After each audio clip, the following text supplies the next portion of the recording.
Happy birthday, Mike Krasansky. Yes, that's my father, Mr. Mike. It's October 14th, 2021, and he was born on October 14th, 1970. Do the math real quick. Yup, he's 51 years old. Mike's birthday? Well, I went to the warehouse first thing in the morning. Today is Paper Recycling Company Day, so I expect the paper recycling truck to come around lunchtime, so that's either like noon, 1 or 2, to pick up the 7 gaylords of books. So I head over to the warehouse super early, probably around 9 a.m., and I just wait. I'm not just waiting though, I'm kidding. I get to work on listing some books, organizing space so I can move the gaylords around, and then through the door and then down the hallway to the loading dock for when the truck comes. I also sort books into lots for eBay. I get a lot of stuff done. Time moves pretty quick till eventually lunchtime hits. So at noon I'm expecting some sort of phone call from the paper recycling driver. Did it happen? No. Then 1 o'clock hits. I'm expecting a phone call. Did that happen? No. Then I'm getting kind of nervous. 2 o'clock hits. Phone call? Not yet. 3 o'clock? Nope. So I figure, why don't I just call this lady and ask them when the truck's coming? So I call the lady of the paper recycling company. She doesn't answer, but I get a quick call back and she says, "Hey, I'm so sorry, I got your voicemail. The truck should be coming around 4 o'clock to pick the books up. Are you going to be there at that time?" And I'm like, "Yes, I'll be there. I'll wait for you guys." So I'm like, holy crap. How can you tell me yesterday that you're going to come around noon and then flake on me for 4 hours so I have to just stall around and wait for you guys to come when later on today I'm supposed to be meeting Dad and the rest of the family at Back 9 Tavern for 5 o'clock dinner? Am I going to be late to that? Of course. I need this truck to come to pick up the gaylords. So till 4 p.m. I'm just stalling, working at the warehouse, not knowing when this truck's going to come, and eventually I get the phone call like 30 minutes before from the dispatcher lady that the truck's going to come. Frustrated as hell, yes I was. So finally the truck comes. The guy is super obese in the truck, so there's no way he's going to be helping me move these gaylords, so it's all up to me. So I get the first gaylord out of here. As you can tell, all the gaylords are gone. I did all the work mostly by myself. I got the first gaylord onto the truck, no problem. The second gaylord, oh my god, there was some issues. So when you have a pallet, there's supposed to be like a certain amount of space for a pallet jack to fit into so that it can lift up, jack the gaylord up, and move it. However, this second gaylord was so freaking heavy that it was pushing the pallet down so that there's not enough space for me to put my pallet jack in. All I could do was shove my pallet jack in as far as I could into the hole and then try to move it with the half of the gaylord on top of the pallet jack and the other half scraping along the floor. I was able to move it like 2 feet, and then I'm like, screw it. I'm going to go ask Josh Grooms for help. Thank God Josh Grooms is here, because when I knock on this door, he's willing to come help me. So what I do is, while I'm pulling the pallet jack with the gaylord, he's pushing from the other side. And we freaking sprint down the hallway to the loading dock. It works out great. He got a hell of a workout in from pushing that, and he was breathing hard. I was also breathing hard because he was pushing so fast that I had to keep up with him pulling the gaylord along. We got it onto the truck, we moved it into position, and oh god, that was it. That's all I needed Josh Grooms for. The rest of the pallets had enough hole space, like your grandma after menopause, for me to push the pallet jack in and move the gaylords onto the truck by myself, no problem. As soon as that was all done, I told the truck driver, obese guy, that he's ready to go, so he moved the truck up, closed the doors, and he was on his merry way. I was also on my merry way. I was freaking starving, so it was time to grub. I went to Back 9 Tavern where we were going to have Dad's Back 9 celebration. When I arrived, I was the last one there. I was greeted by Grandma,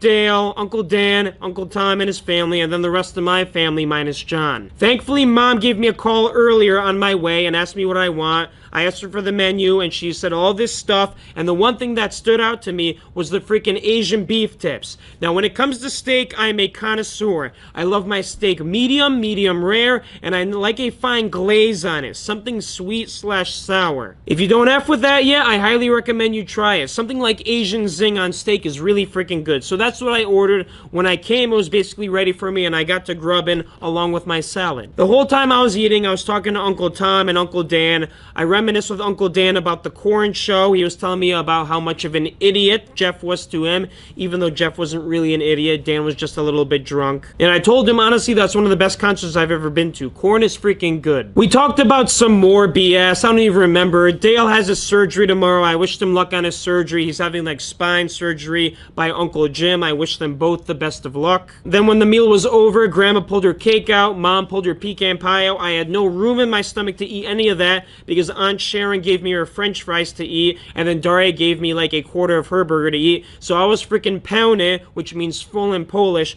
by the time those meals were done. Darkness came along, everybody was going home, and then it was up to me to do one of two things. First of all, I could go straight home and then to the warehouse to work, or I could stop at CVS and get my COVID shot. Whoa, Eric, why are you getting your COVID shot? I thought you were an anti-vaxxer. First of all, I'm not an anti-vaxxer. I'm just a little bit precautious about getting this vaccine because it's brand freaking new. Plus, I'm a young guy. I probably have antibodies. I think I had COVID at some point because I lost taste. Did I get tested? No, I didn't feel like going to get tested. I felt like working on books or school, whatever I was doing. So, Mr. Eric, why are you all of a sudden interested in a COVID vaccine? Well, here's the big news for today. I finally got a call from one of the hospitals I applied to get a new nursing job, St. Francis. And they gave me a call back today from the medicine observation floor saying they want an interview from me on Monday.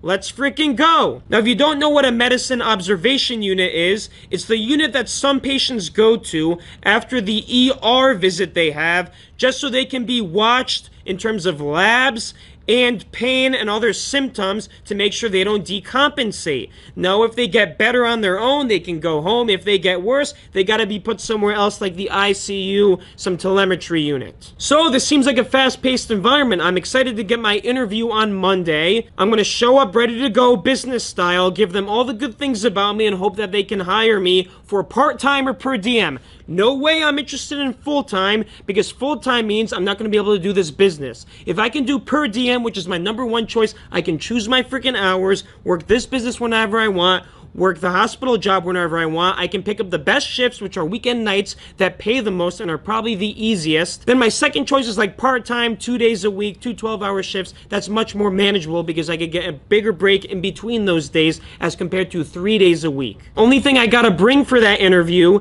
is a resume because apparently the manager can't print it out. Now, circling back to the COVID vaccine stuff. Most of the hospitals in Connecticut, including Hartford and Middlesex, have mandated the COVID-19 shot. Now, I don't know what St. Francis's policy is. They are technically a Christian organization, so they might be more loose on the mandate. However, maybe some floors mandate it, some don't.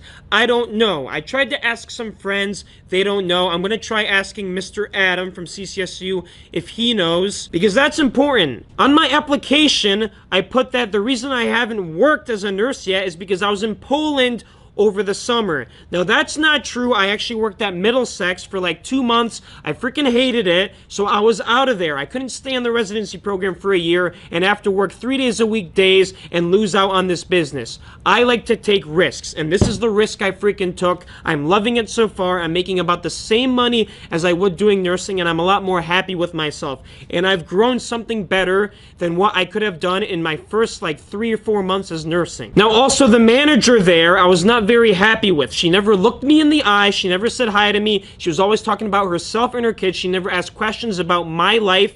Screw you. If you're a manager, you should always be interested in your employees. You should always be wondering how their weekend was. What can you do to help them? You shouldn't be boasting about yourself as a manager. That's not your freaking job. The people who should be boasting are the employees who love working with you. They should be going to the bar and saying, hey, I love my manager. I love where I work. Because most people nowadays, they don't like their bosses. They don't like their jobs. If you want to make people like their jobs, how about you inquire into their lives? Ask them about their kids. Ask them about their personal life.